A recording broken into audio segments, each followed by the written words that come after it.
O CRID, como o próprio nome em inglês significa, CRID significa Center of Research in Inflammatory Disease. Em português, significa Centro de Pesquisa em Doenças Inflamatórias. Quais são as doenças inflamatórias que nós investigamos? São doenças inflamatórias de origem autoimunes, como, por exemplo, artrite reumatoide, esclerose múltipla, doenças inflamatórias do intestino. Essas têm uma origem autoimune. O organismo passa a reconhecer o próprio como não próprio. Outras doenças inflamatórias são doenças inflamatórias de origem infecciosa, ou seja, causada por um micro-organismo. Exemplo das doenças inflamatórias que nós investigamos: leishmaniose, doença de Chagas, e também doenças inflamatórias que têm uma inflamação sistêmica em todo o organismo. Especificamente, nós estamos trabalhando com sepsis. Então, sepsis significa, quando nós temos uma infecção que atinge todo o organismo, ela passa a causar uma resposta inflamatória sistêmica. E nosso grupo trabalha muito com essa área. E também doenças inflamatórias de origem metabólica, como, por exemplo, a aterosclerose. Nós estudamos os mecanismos que causam essa doença muito importante, atinge uma enorme população no mundo, visando entender e desenvolver novas drogas para tratamento dessas doenças. Outra doença que nós investigamos também é câncer. Câncer é uma doença que o organismo, as células do organismo começam a proliferar sem um controle, mas nós sabemos que a resposta inflamatória que acontece no local do tumor, principalmente em suas fases iniciais, tem um papel fundamental para o desenvolvimento do câncer. Por quê? A resposta inflamatória sempre produz mediadores ou substâncias que aumentam o número de vasos naquela região.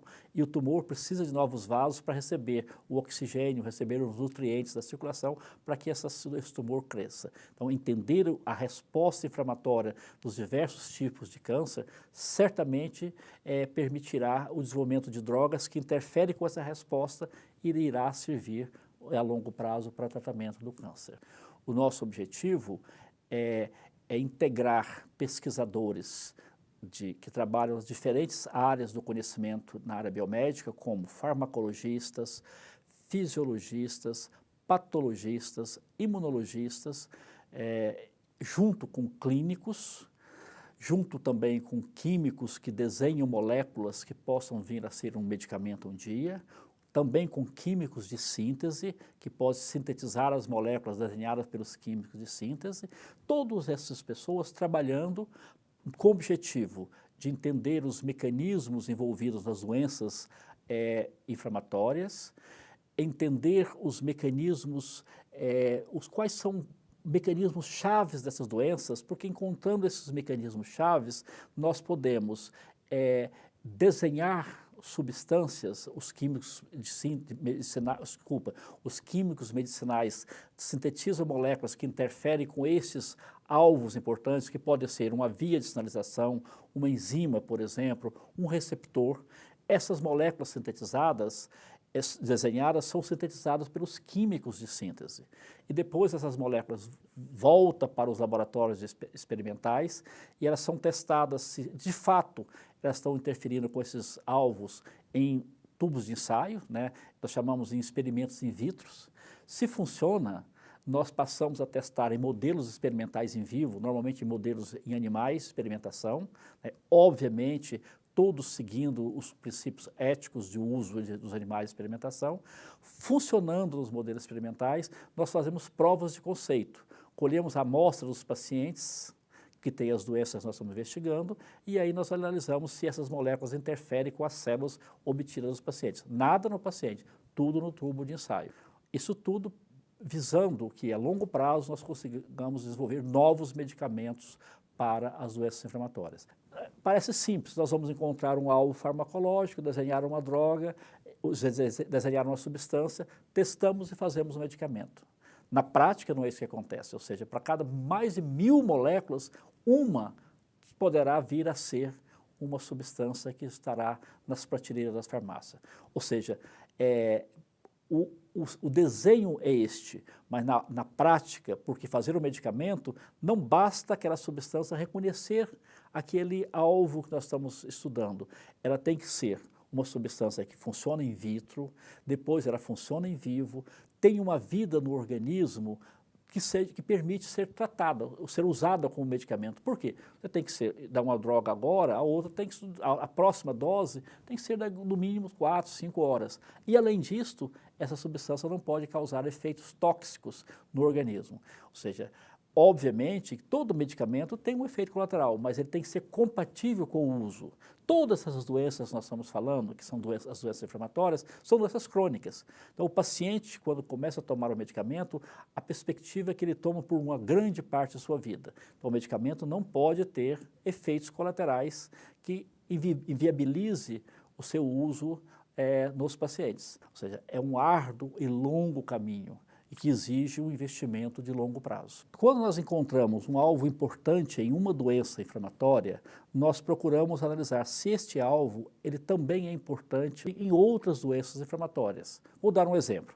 Se nós encontramos que um alvo inflamatório é importante na artrite reumatoide, nós olhamos se ele também é importante em arteriosclerose. Isso não significa que nós vamos encontrar, mas é uma abordagem que fazemos. Além de desenvolver drogas ou novos medicamentos para as doenças inflamatórias, nós também procuramos desenvolver kits para diagnósticos dessas doenças. Esse é o segundo objetivo. E o terceiro, que também é tão importante quanto o primeiro, é a realização da ciência básica, que é entender a fisiopatologia dessas doenças, ou a imunopatologia dessas doenças.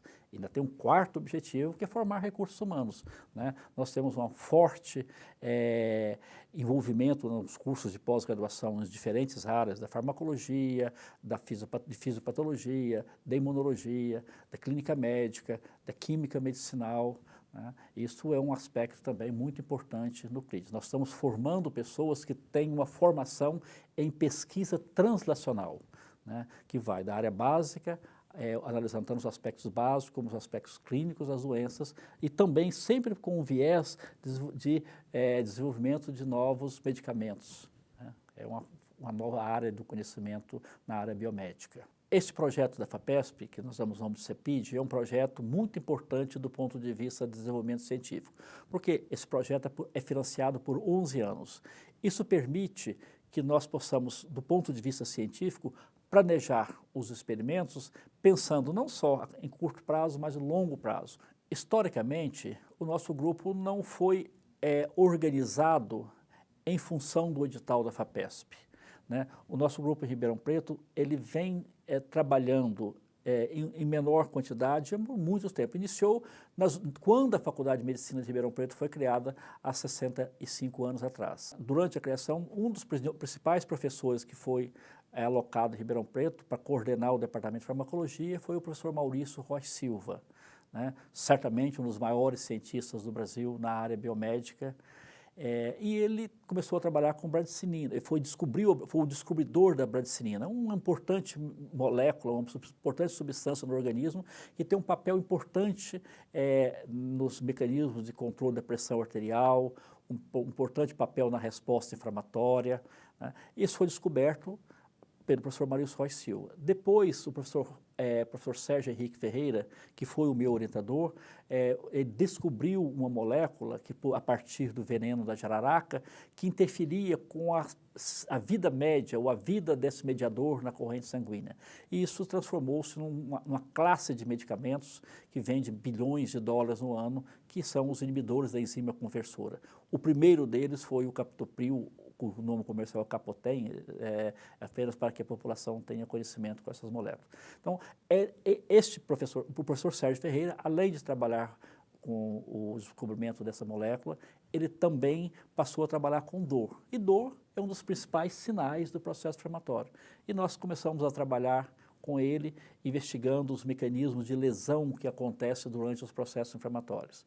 E a partir daí, depois, o professor Sérgio Ferreira continuou vivo, trabalhando em Ribeirão Preto, nós fomos agregando outras pessoas, inicialmente todos trabalhando em inflamação experimental, depois, à medida que o grupo passou a ter outras perguntas, nós começamos a agregar ao grupo clínicos, imunologistas, etc, etc. Quantas pessoas fazem parte do CRID?